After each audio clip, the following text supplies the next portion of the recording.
All right, Q Points audience, what can I say, man? Like I know, right? It's black hard. music, black music royalty, legend, man about town. We're gonna get into that in a little bit as well. But none other than Mr. Teddy Astin. First and foremost, thank you for joining us here on Q Points. And let's just start off and just how are you Yes. today? How are you feeling today? We just want to check in with you first before we dive into the questions and get all in your business. But how are you feeling today? I'm doing great, Sir Daniel, and I really appreciate you and Jay Ray inviting me to your show today. And I've been looking forward to speaking to you guys Oh man, the pleasure and is being all on your ours. show. Thank you. Well, thank you. The pleasure is all ours. Like I've been telling J Ray, as long as we've been doing Q points, we we celebrate people like you. Mhm. And but oftentimes we don't actually get to speak directly to game changers like you. So, and it's important to us that we do that because, we need to give people their flowers and just tell them face to face, thank you for what you've Yes. done. So I think first and foremost, let me say this, J Ray. I've met Mr. Aston a couple times in person because of radio events that, I've been involved with. And for if you and I have encountered people that work in the industry, Mhm. and a lot of times people can be affected and can have a certain air about them, but there aren't many people like Mr. Aston is very laid back and very approachable. And so I guess my first question then, Mr. Aston, is how in an industry that forces people to have to put on those airs and be like how have you maintained just being yourself that the whole time that you've been in the recording industry and just being yourself, being that maintaining that personal attribute that you have to yourself. Well, I've always felt that you treat people the way you want to be treated. You respect people that respect you. If people don't respect you, then you avoid them and you're going about your business. But I always felt that if you're nice to people, if you respect people, you receive respect in return. So I'm a person that's been very fortunate to work in the music industry. Very fortunate to have worked for a record label such as Warner Brothers Records for over 20 years. Mm. Very fortunate to be able to work with the artists that we worked with over the years. Not only working with them from the ground up. 99% of the artists that's on the Warner Brothers record label, nobody never knew. Mhm. We very Mm. seldom sign established artists. However, we did sign a few established artists, Sly Stone being one, after Sly and the Family Stone broke up.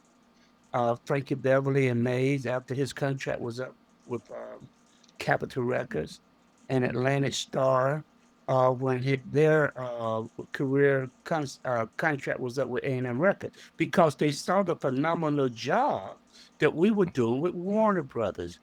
We promoted, marketed, publicized, groomed to their superstar status, starting with Prince. I took Prince on his very first promotional tour at 18 years old.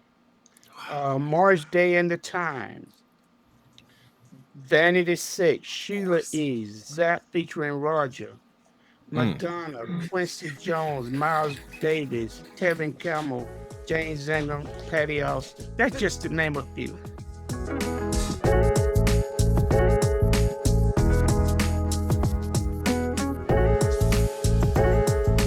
We want to definitely give you kudos for your book. Thank Everybody, you. we'll make sure that folks listening to our show have the link so that they can go and purchase a copy of your book, A Golden Past and a Platinum Future. What I absolutely love about this book is you do two things really well in it. You capture your professional career, but you also cover you as a person, your family, your this is such an artifact, an archive for us as Black music lovers, but also for your family. This is so dope. And so we just want to give you kudos for publishing this, because it's really important for us to be able to get these stories from you. So thank you for this. But thank you for the compliment, because when it took me a year and a half to write the book. Mm-hmm. I wrote the book during COVID. Mm. Things were slow, didn't have a lot to do. People were always telling me, Teddy, you need to write a book. You need to write a book. You know, people like trying to, how people kind of feed your ego sometimes. Yeah. But once I had the time to do it, what made it easier for me is because I saved all of my photos. I Archive, had them, folks. yes, I saved all of my photos and I had them digitized. So Mm. every photo has a story. Thank Yes. God for that, because we all the time here we talk about why it's so important to actually have physical copies of things. If you see behind me, I collect vinyl. Gotta have. Yes. I love having physical copies of things, and Yeah, you have done yeah. a wonderful job of archiving your journey. So thank you for digitizing those photos, because that people need to see. They need to see you and your journey along with these magnificent artists. I kind of want to tip away from the industry aspect and want to get more into you, Mr. Astin. Like you mentioned, being from Palmetto, Georgia, and Palmetto. then Palmetto, and then making your way up to the Metro Atlanta area. Mhm. And I know that in Legends, when people are asking them to be retrospective about their careers and the hometowns that kind of nurtured them, I want to flip that, because I know Atlanta, you're one of Atlanta's sons. I mean, from everybody from the mayor's office to the local DJs, J Ray, everybody knows Teddy Astin, right? So I want to flip the question, and I want to say what, and this is probably going to be real easy for you, but what can the city of Atlanta credit to Teddy Astin and his contributions? What can the city of Atlanta credit to Teddy Astin and not the other way around? I want you to say, you know what, Atlanta can thank me for blah, blah, blah. Well, Atlanta could thank me for Atlanta becoming the music and film mecca of the universe. Okay, Boom. there's Come on, a talk your stuff. Talk your stuff, there's a Mr. Astin. chapter in my book under Mayor Maynard Jackson. Mhm. In the mid-90s, Mayor Maynard Jackson created the Entertainment Commission for Music and Film. And He real asked, quick, can you please explain for the rest of the audience outside of Georgia that may not know, which is crazy to me, oh, but may oh, not Maynard. know who Maynard Jackson is and Yeah. the Yes. significance of him being mayor? That's very important. yes, Maynard Jackson was the first Black mayor of Atlanta, Georgia, first Black mayor of a major city. Mm-hmm. Hmm. He's responsible for creating more Black millionaires than Hmm. any other mayor in history. Now, 1993, Mayor Maynard Jackson created the Entertainment Commission for Film and Music. And I got a call one day. They said, Teddy, the mayor's on the phone. He's forming a entertainment commission, and he would love to have you on his committee. I said, well, you let the mayor know that I'd be happy to be on his committee. She said, well, he's right here. He said, thank you, Teddy. Because he He knew said, you were going look, to say Right. yeah, but I didn't know he was there. Right. I didn't know he was right. on the phone at the time. And he said, Teddy, I know you're a mover and a shaker in the entertainment industry. I want you to be on my commission. Well, can you describe the commission? He said, I'm building a entertainment commission. I want the best people on that commission, and you're at the top of the list. I want the world to know that this is going to be the mecca for film and music. Atlanta would be the mecca. Mm. I said, well, he said, I know you go back and forth to LA a lot because Warner Brothers Mhm. headquarters is in Burbank, California. And I know you go to New York a lot. He said, when you go to LA, when you go to New York, you let them know that Atlanta is open for business. I said, well, what does that mean? He said, Atlanta's open for business. You can let them know, coming from me to you, to let them know that Atlanta's open for business. He said, let them know we got tax incentives. We got land. We got warehouse space. We got everything they need. Just tell us what they want. Set up their appointments. You bring them in here, and I'll lay the groundwork out. Let them know whatever they need. We got it. Everybody that was on the commission is in that book. Yeah. And my name is the first one on it. The Mayor's Entertainment Commission, that chapter in the book, tells you everything that you need to know about the entertainment mecca, how it was created here in Atlanta. Every film studio has an office here in Atlanta. Yep. Tyler Perry has a 30.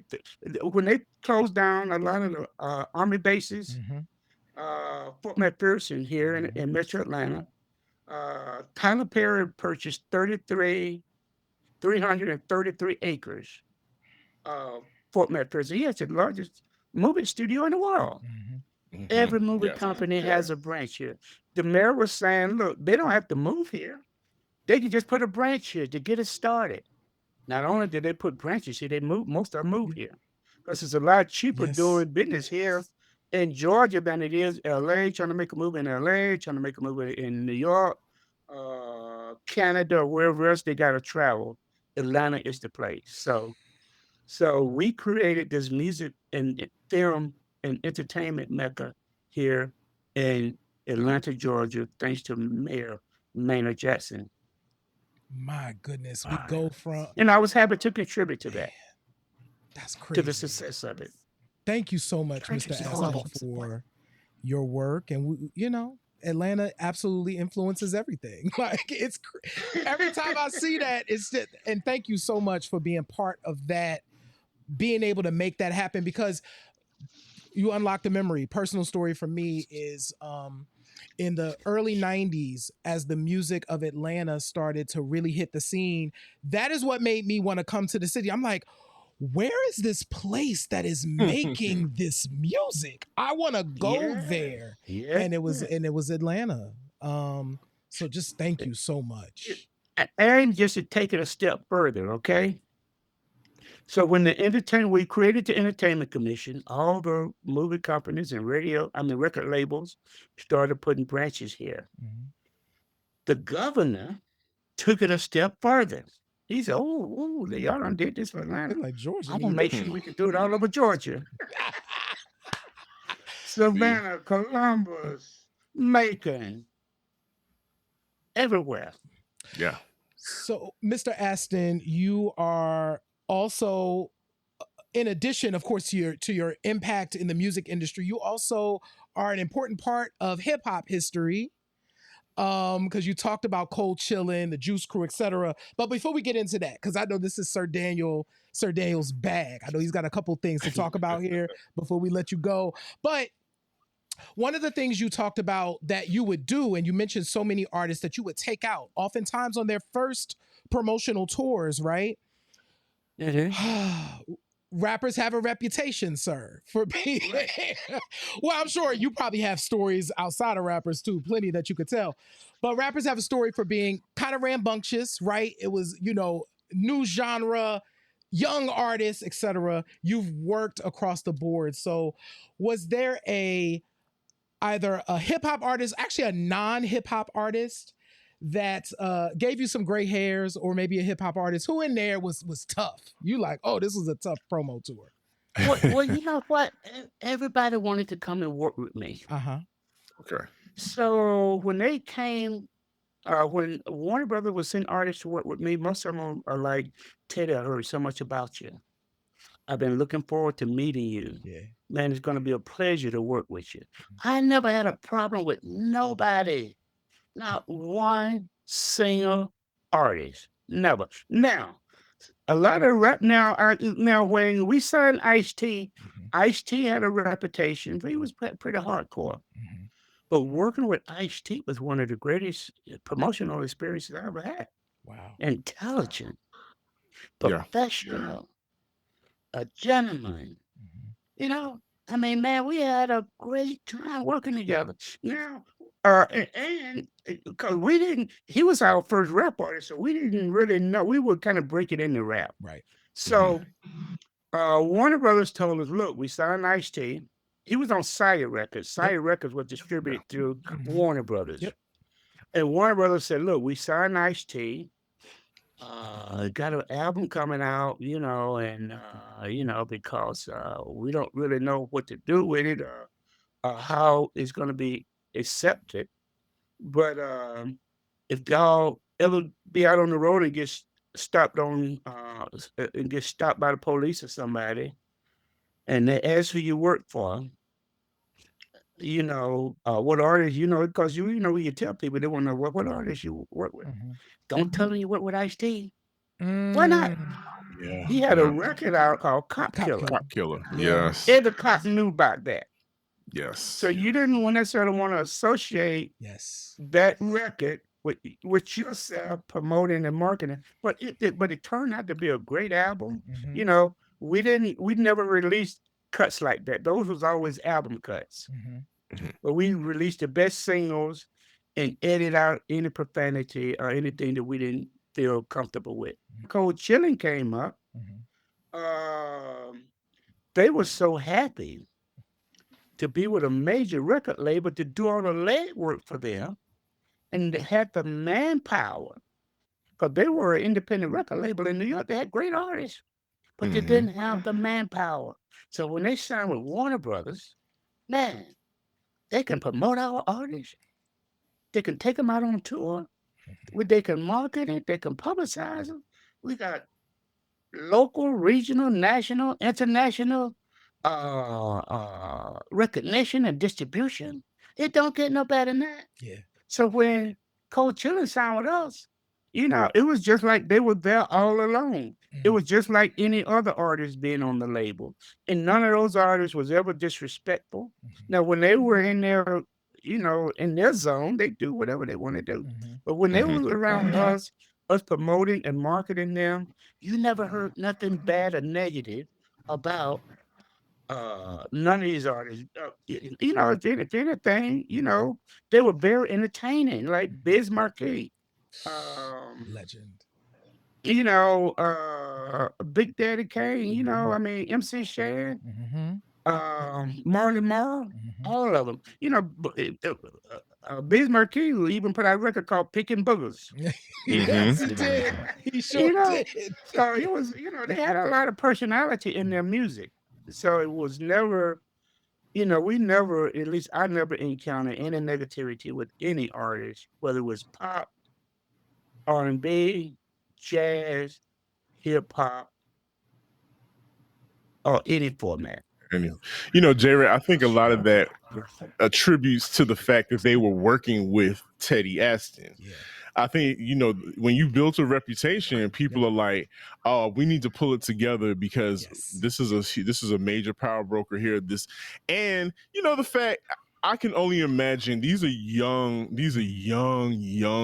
black kids. Yeah. And they're coming into an industry where they don't see a lot of people that look like them. Yep. So I imagine when they came across you, they were like, okay, here's somebody that looks like me and is treating me in almost a familiar way, like somebody, this is my uncle and he's taking care of us. And so I can only imagine what that meant to them as teenagers. They had to be groomed. Yeah, you had to groom them. You had to grow them up. You had to groom them. Hey, when we're going to a radio station for an interview, this is how you want to conduct yourself. This is how you want to dress. This is how you want to be professional. I'll give you an example, not just hip hop, okay? When we signed Sylvester. Okay, Teddy, we want to send Sylvester to Atlanta to work with you, okay? Okay, that's when you could go to the airport, go through security, and meet whoever you want to meet at the gate. Right. Yes. So Sylvester gets off the plane. I can't wait to hear this. Hey, Sylvester gets off the plane. He has on his long mink coat. Yes. Of hair. course. I'm sure there was hair. Had his hair and long hair with a white streak going down the middle. Well, yes. And he said, I saw him walk off the planet. I said, "Hey, Sylvester, how are you? I'm Teddy Astin with Warner Brothers." He said, "I know who you are. I've been hearing about you, Teddy. I've been looking forward to working with you, man. Mhm. Oh man. Thank you for having me." So we get in the Hmm. car. We're driving downtown Atlanta. We pull into the Ritz Carlton. Mhm. You're like, "Teddy, you got me at the Ritz Carlton?" I said, "You're the king, ain't you?" Right. He said, "You damn right I'm the king." I love it. I love So, that. so I said, "Hey, here's the itinerary. Here's what we're doing tomorrow. Be ready at 9 o'clock, okay? I'll pick you up." He said, "Well, Teddy, I'm going out to some of the gay clubs tonight." He Mhm. said, "I just want you to know where I'm going to be and understand if you don't want to go, you Mhm. know?" I said, "Oh, you damn right I'm going." Mhm. I said, "Not only I represent you at Warner Brothers, I represent you everywhere we go in anything that we do." Wow. Wow. I said, that just kind of blew him away. Oh, Mr. Astin. Mm. We went to some of the gay clubs there here in Atlanta, man, and they treated us like royalty. You would have thought it was a rock star up in there, man. They love Sylvester, and I wouldn't have given anything to miss that kind of reception and to see how he was respected, not only in his community, but throughout the world. But yeah, man, we had a Hmm. ball. We had a ball. Love Sylvester. I love that Jerry, so I don't much. think I would love to know if there are any artists today that can relay a story as touching as that. You know, because that's different. They truly were lucky to have been working with you, Mr. Yeah. Astin.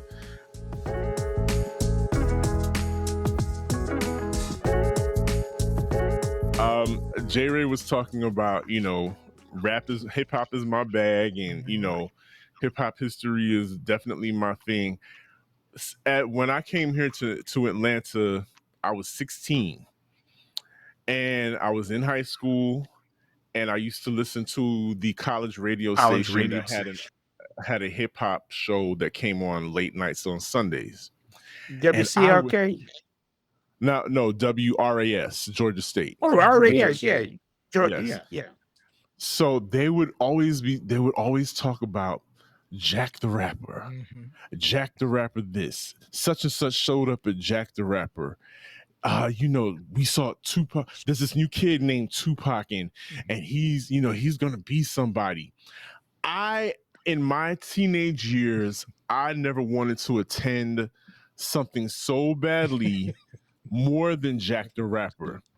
Please, and we've mentioned this a lot on the show.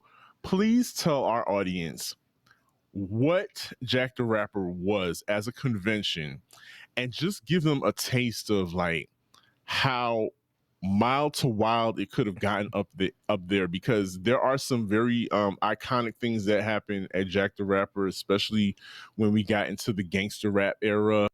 But please Yeah. kind of inform our audience of what Jack the Rapper was as a convention, and why was it so important to the globalization of hip hop. Well, I'm so happy that I was able to contribute a chapter in my book of Jack the Rapper, just to Mm-hmm. kind of give you an idea of some of the artists that we brought in and promoted. Because Jack the Rapper was the best black music conference in the nation for years.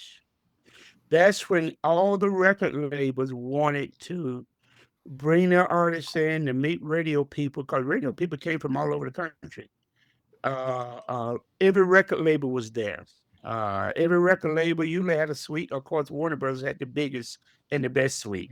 Mhm.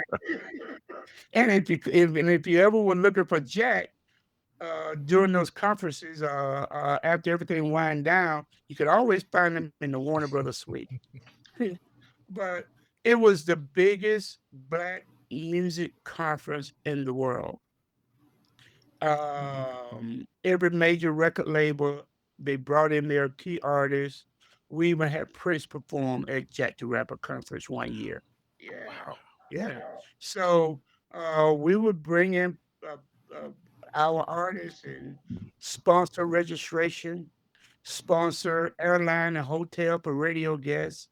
And Mm. it was a great weekend. In fact, it was such a big weekend for Black people, not only in the entertainment industry, but in the healthcare industry too. Mm, Because Bonner Brothers will mhm. have their conference the same weekend. Man, Atlanta was hopping. Oh man, you talking about Chocolate City.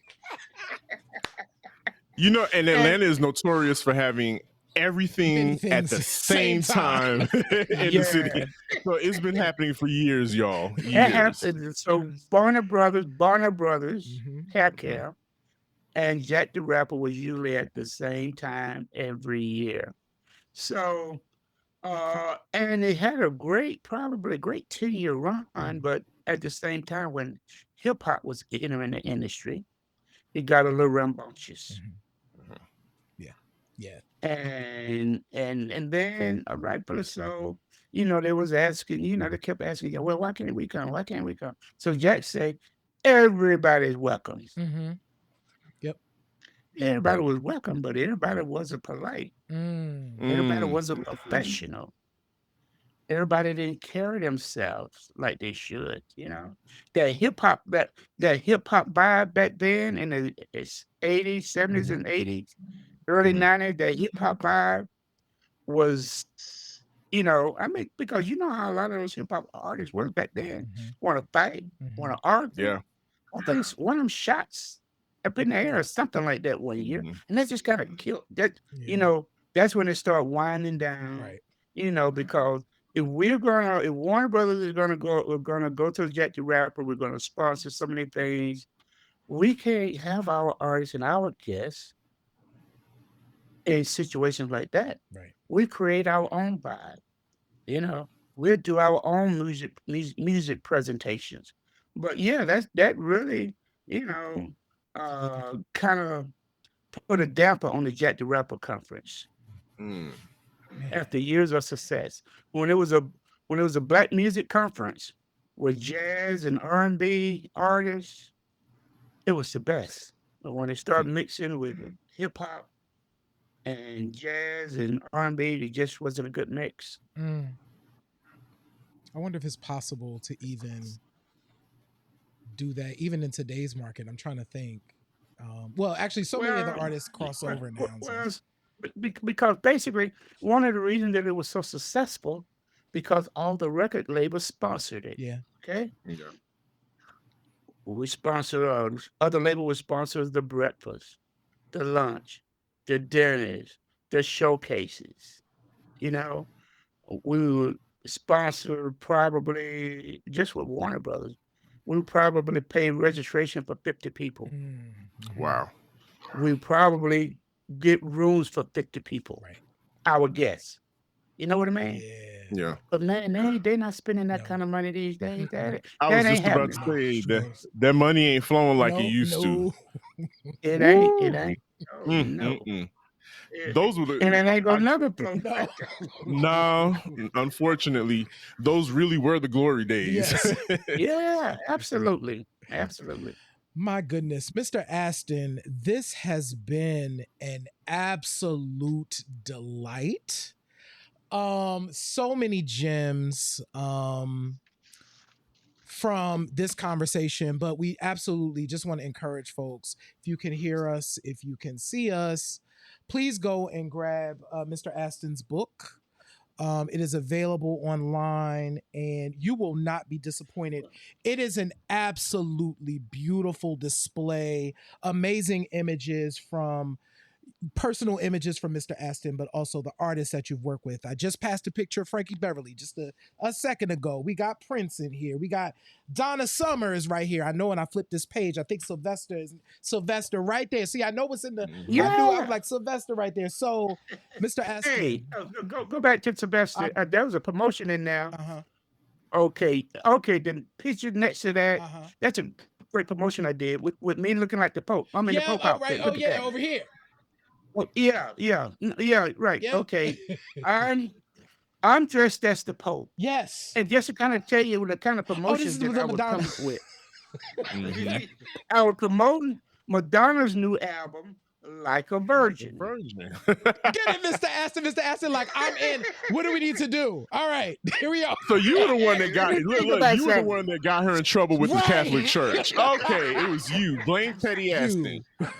Look, I had my local representative there. She was dressed as Mother Teresa in the nun outfit, and Uh-huh. I'm dressed like the Pope, and I'm delivering the album to V103 and Kiss 104 and love this. WLK like a virgin. Boy, that picture made international news, man. So, Mr. Wow. Let me tell you something else about that, okay? I didn't just walk in the station like that. We had a limousine so long, it had 8 wheels on it. Police escort. Once we arrived at the radio station, people outside just looking. And here I step out in the Pope outfit. Oh, people were like, oh my God.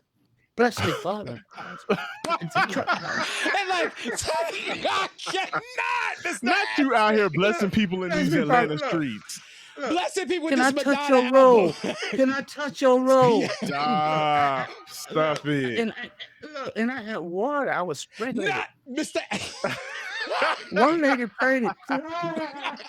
Oh my goodness. That's promotion. That's promotion. Wow. That's promotion. Ladies and my gentlemen, album. and that's why Teddy Astin is the icon that he is. He's the legend that he is. And like J. Ray was saying, we are so grateful that you took time out of your schedule to come talk to us and talk to our audience, and share, your knowledge and your experience in this thing that we call Black music as we wrap up Black Music Month. And thank you. We just found it very important to share your story, and we thank you very much for doing that. Please let our audience know how they can find you, because you're very active on social media as well. So please let our audience know how they can find you and your website and everything. Okay, well, basically, now on the book, I have a website just for the book. Okay. The website is www.toughact.net. Perfect. It's like a tough act to follow, real Tough. easy. Yep. www.toughact.net. Okay. You go to the website, check out the table of contents. If you see the table of contents, that's all you got to do. But you'll see a lot of great reviews. You'll learn more about me, Teddy Astin. And, kind of walk you through the table of contents and kind of walk you through, give you an idea of how important this book is. On pictures never seen before, stories never told before in life, and photos that I had digitized. I'm just so happy that I kept them all, kept them in pristine condition, so I could write the book. Every photo has a story. The website for the book again is toughact.net. TOUGHACT.net. Now look me up on social media. Look mainly Facebook. Look on Facebook. You'll see a lot of the stories. In fact, during Black Music Month, I print a lot of the. I take a few of the chapters out of the book and print them on Facebook and other social media outlets to kind of give you an idea of why we celebrate Black Music Month. In fact, one caveat to that is the reason that in fact, that's I think this is the last post I did on Facebook. The reason that we celebrate Black Music Month is because of President Jimmy Carter. Yep. 1979. Jimmy Carter, when I was living in DC, working for Warner Brothers, we were all the Black music industry was invited to the White House. And man, I mean, you couldn't. I mean, it was the White House became the Black House. Yes. We had access to the White House. And you see the photo of President Carter. We are like on the green on the line. President Carter, instead of him being at the president's table, he's sitting in the grass with his wife, his daughter, and his son. His son crawling around in the grass wanting to meet everybody. That just shows you how approachable he was. But June is why we celebrate Black Music Month. And plus, President Carter said if it wasn't for the music industry, he never would have became president of the United States Mm, because he didn't have no money. right. What he did was he called Clarence Avant. Mm-hmm. Clarence Avant was Shout out is to the Clarence black Avant. was the black godfather Yes. of entertainment. Clarence Avant called Barry Gordy, Diana Ross, Barbara Streisand, and a few other artists, and that was President Carter's first $1 million. Wow. That's what Wow. started his presidential campaign. And then on down the road, artists like Willie Nelson, Otis Redding, the Allman Brothers, they all did concerts for President Carter to finance his presidential campaign as well. So My goodness. it was a pleasure. It was a pleasure to meet him, and I always want to give credit to where credit is due, and President Carter is the reason we celebrate Black Music Month. Mr. Astin, thank you so much for once Thank again, you. you're so welcome for taking time out. For those of you that can see our faces and hear our voices, subscribe. Make sure that you go over to toughact.net and purchase Mr. Astin's book. You will not regret it. There's so many great stories in here, great photos. Thank you. You can visit qpoints.com, learn more about, watch all the episodes of our shows, visit our magazine, Q Points Mag, at magazine.qpoints.com.